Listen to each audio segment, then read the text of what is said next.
warahmatullahi wabarakatuh. Saya Nila Mandalia Kurniasari. Pada kesempatan hari ini akan menerangkan mengenai sistem penyelesaian sengketa di dalam World Trade Organization. Untuk memulai menerangkan mengenai sistem penyelesaian sengketa di dalam World Trade Organization atau WTO, maka saya akan menerangkan sekilas mengenai WTO Dispute Settlement System. Pada kesempatan kali ini, saya akan membahas mengenai fungsi, tujuan, dan fitur-fitur utama yang dimiliki oleh sistem penyelesaian sengketa ini. Yang pertama adalah providing security and predictability to the multilateral trading system. Bapak Ibu sekalian, di dalam WTO, di dalam sebuah perjanjian internasional, haruslah dimiliki suatu sistem yang mana para peserta dalam perjanjian tersebut atau anggota dari suatu organisasi internasional tersebut dapat memiliki suatu kemampuan untuk memprediksi apa yang akan terjadi bila terjadi suatu sengketa di antara mereka berkaitan dengan hak dan kewajiban dalam perjanjian internasional tersebut. Nah, disinilah WTO Dispute Settlement System berfungsi, yaitu memberikan security dan prediktabilitas terhadap keseluruhan multilateral trading system yang diciptakannya. Nah, WTO Dispute Settlement System ini terdapat di dalam suatu agreement khusus di dalam WTO agreement yang disebut sebagai Dispute Settlement Understanding. Bapak Ibu sekalian, yang kedua adalah preserving the rights and obligation of WTO members. Seperti yang Bapak Ibu ketahui bahwa di dalam WTO ini pada dasarnya adalah sebuah umbrella agreement yang disebut sebagai WTO agreement. Di dalam WTO agreement ini diatur hak dan kewajiban masing-masing anggota WTO.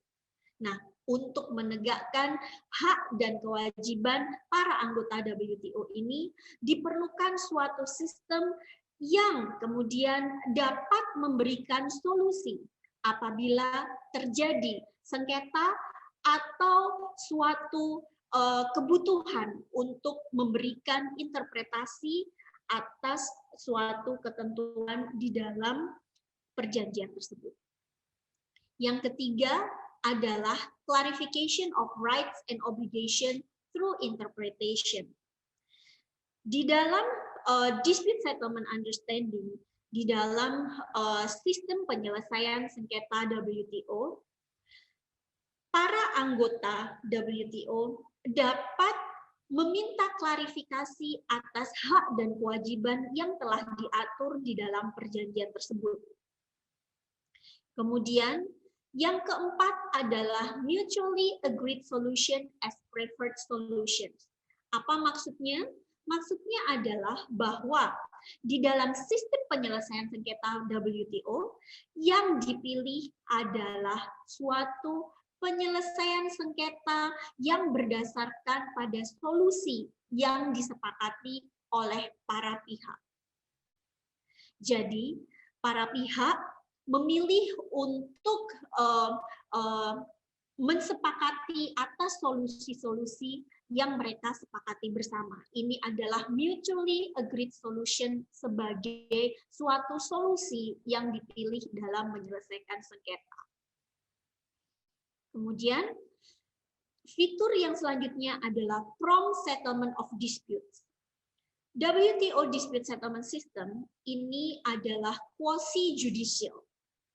Artinya, suatu sistem penyelesaian sengketa yang tersistem, yang tersusun berdasarkan suatu seperti beracara, seperti layaknya di pengadilan. Namun ini bukan suatu pengadilan internasional seperti misalnya ICJ, bukan seperti itu, tetapi ini adalah quasi-judicial. Nah, di dalam quasi judicial ini terdapat prosedur-prosedur yang sudah ditetapkan yang memuat waktu penyelesaian sengketa yang sudah pasti. Dan waktu penyelesaian sengketa ini di dalam prosedur tersebut sudah terdapat di dalam dispute settlement understanding dan dijelaskan dengan suatu jangka waktu tertentu yang secepat-cepatnya agar para pihak dapat memperoleh solusi dari permasalahan mereka. Kemudian selanjutnya adalah prohibition against unilateral determination. Maksudnya apa? Maksudnya bahwa para pihak di dalam sengketa WTO dan bahkan seluruh anggota WTO dilarang untuk melakukan unilateral action atau melakukan tindakan secara unilateral, secara sepihak untuk menyelesaikan sengketa di antara mereka, memberikan sanksi-sanksi sepihak. Ini dilarang berdasarkan WTO. Kemudian fitur selanjutnya adalah bahwa sistem penyelesaian sengketa WTO ini adalah menganut exclusive jurisdiction. Artinya bahwa seluruh sengketa yang berkaitan dengan hak dan kewajiban para anggota WTO terhadap WTO agreement harus diselesaikan melalui sistem penyelesaian sengketa WTO. Exclusive jurisdiction dan sekaligus menjelaskan mengenai compulsory nature. Artinya, seluruh sengketa harus dan wajib diselesaikan berdasarkan sistem penyelesaian sengketa WTO yang didasarkan pada dispute settlement understanding. Demikian sekilas tentang WTO Dispute Settlement System.